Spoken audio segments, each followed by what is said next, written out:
حضور اتنا مسکرائے کہ دانت مبارک نظر آنے لگے۔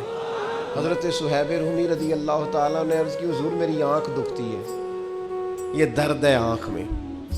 تھوڑی دیر کے بعد دوبارہ ملاقات ہوئی تو کھجور کھا رہے تھے، تو حضور فرمانے لگے تیری تو آنکھ دکھتی تھی۔ عرض کی یا رسول اللہ میں دوسری سائیڈ سے کھا رہا ہوں، اس طرح والی دکھتی ہے میں کھجور۔ حضور علیہ السلام کا باقاعدہ دیکھ ہو گیا، حضور اتنا مسکرائے کہ دانت مبارک نظر آنے لگے۔ میں کیا بات ہے، کیا بات ہے، حضور دکھتی ہے آنکھ پر میں کھجور ذرا دوسری سائیڈ سے کھا رہا ہوں۔ جب حضور مسکراتے تھے نا پورے ماحول میں خوشی دوڑ جاتی تھی، کیونکہ حضور اکثر غم امت میں پریشان رہتے تھے۔ تو جب حضور یعنی حضرت عبداللہ ابن مسعود رضی اللہ تعالیٰ عنہ فرماتے ہیں ساری دنیا دے کر بھی اگر میں وہ کام کر سکوں نا جو حضرت مقداد نے کیا ہے، یہ بخاری ہے، ساری دنیا دے کے تو مجھے بڑی خوشی ہوتی، کاش میں وہ کہتا جو انہوں نے کہا تھا۔ کیوں؟ اس لیے کہ ان کی بات سن کے مدینے والے حبیب خوش ہو گئے۔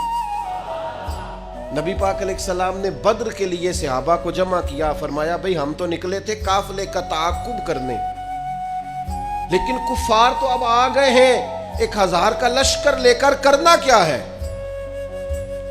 تو حضرت مقداد بن اسود بڑے معزز سردار تھے، عرض کرنے لگے یا رسول اللہ کرنا کیا ہے؟ ہم کو حضرت موسیٰ کی قوم ہے۔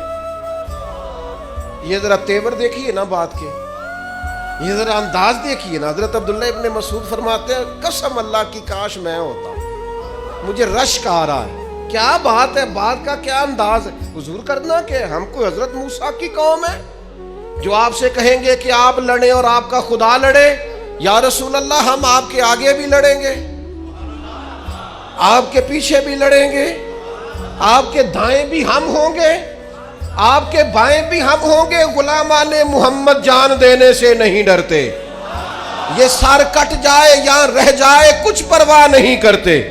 حضور چاروں جانب ہم ہوں گے، نہ ادھر سے کو تیر آنے دیں گے، گویا نہ ادھر سے آنے دیں گے۔